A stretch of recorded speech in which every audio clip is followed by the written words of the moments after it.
قل بفضل الله وبرحمته فبذلك فليفرحوا هو خير مما يجمعون.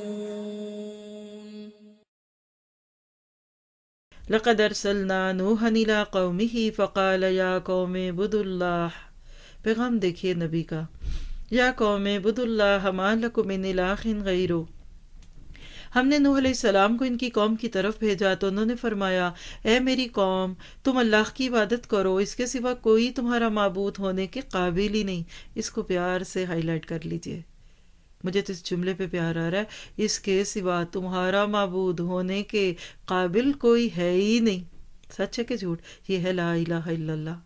مجھ کو تمہارے لیے ایک بڑے دن کے عذاب کا اندیشہ ہے. صرف اس ایک جملے پہ یہاں غور کر لیجئے، کیونکہ یہی جملہ باقی انبیاء کرام بھی بولیں گے. تو دیکھیے انبیاء کرام کا پیغام کتنا واضح. عبادت رب کی، معبود وہ ہے صرف، اور آخرت کے دن کی پکڑ کا اندیشہ. یہ باتیں اگر آپ شروع کے دنوں میں لوگوں سے شیئر کر لینا، ایک تو آپ کی پریکٹس ہو جائے گی، اور دوسری بات ہے کہ لوگوں کے دل کھل جائیں گے. لیکن قوم کا جواب دیکھیے. ان کی قوم کے بڑے لوگوں نے کہا کہ ہم تم کو صریح غلطی میں دیکھتے ہیں.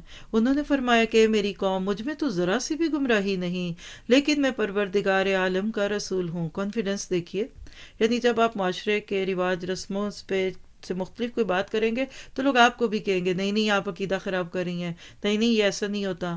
تو آپ نے نہ الجھنا ہے نہ جھگڑنا ہے. ہاں اعتماد رکھیے، یس آئی ایم فائن. تم کو اپنے پروردگار کے پیغام پہنچاتا ہوں. یہ بھی نوٹ کیجیے، کبھی داعی دین بن کر اپنے پیغام نہ دیں، اپنے دل کے پھپھولے نہ کھولے، اپنے گرجز نہ کھولیے. پیغام رب کا دینا ہے، اور تمہاری خیر خواہی کرتا ہوں، اور میں اللہ کی طرف سے ان امور کی خبر رکھتا ہوں جن کی تم کو خبر ہی نہیں. آخرت میں تمہارے ساتھ کل ہونے کے حوالہ ہے. یقین کیجیے آج اگر یہ پتہ لگ جائے نا تو ہم سیدھے ہو جائیں. اللہ کے نبی نے بالکل اس سے ملتے ہوئے جملے کہے کہ اگر تمہیں پتہ لگ جائے کہ مردوں کے ساتھ قبر میں جانے کے بعد ہوتا کیا، تو مردوں کو دفنانا چھوڑ دو. یہ تو مستی اس لیے، یہ خطبات شیطان پہ اسی لیے چل رہے ہیں کہ ابھی وہ وقت دیکھا نہیں ہے.